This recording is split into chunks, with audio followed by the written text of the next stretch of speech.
How to grow a redbud tree. Eastern redbud Cercis canadensis is a deciduous understory tree notable for its show-stopping display of purplish pink blooms, which appear in dense clusters in early spring. Flowers are followed by flat, bean-like seed pods up to 4 inches long which may persist on the tree into winter. The short-lived tree is prone to a range of problems, though planting eastern redbud in the proper cultural conditions and providing basic maintenance will help keep the tree healthy. Sun depends on climate.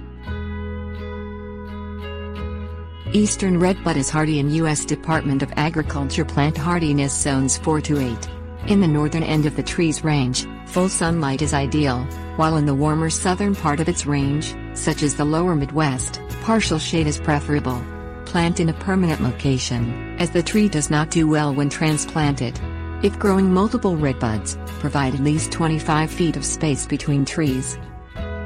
The Texas redbud Cercis canadensis var. Texensis, Oklahoma, hardy in USDA zone 6 to 9, and western redbud Cercis occidentalis, hardy in USDA zone 7 to 9, are more tolerant of warm weather. Both will grow in full sun or partial shade. Well-drained soil is best. Redbud trees will tolerate a wide range of soil types, including dry, alkaline soil, though the tree will look its best in a well-draining, moderately fertile soil. Do not plant in wet or poorly draining soils, such as heavy clay soil. Fertilize twice in the spring at 6-week intervals with a granular 10-10-10 fertilizer, sprinkling fertilizer evenly over the ground. Use half cup of fertilizer per inch of trunk diameter, but do not exceed 5 cups per tree. Water the tree after fertilizing, and store unused fertilizer in a secure location away from children and pets. Canker is a concern. Canker is a serious disease that commonly afflicts redbud trees, causing sunken lesions on branches that eventually grow and cause branches to wilt and girdle. There is no chemical control for this disease. Prune out infected branches, disinfecting your equipment afterwards by soaking your pruning shears or saw for 5 minutes in a solution that is half water and half rubbing alcohol. Rinse with water and air dry. Try not to nick or scratch the trunk with your shears, as the tree's thin bark can be damaged easily. Stressed trees attract borers.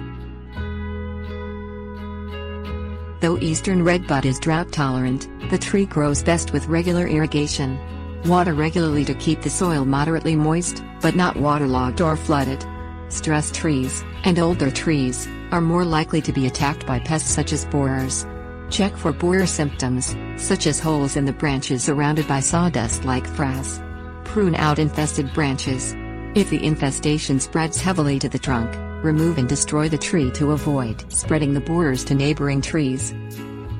Scale insects may form dense colonies on branches or leaves. Control the pests by spraying the entire tree with horticultural oil, diluting 2 to 5 teaspoons of oil in 1 gallon of water. Use a handheld or hose sprayer, taking care to coat the undersides of leaves and spraying until the whole tree is wet. Apply when temperatures are over 40 degrees Fahrenheit, and store unused oil in a secure location.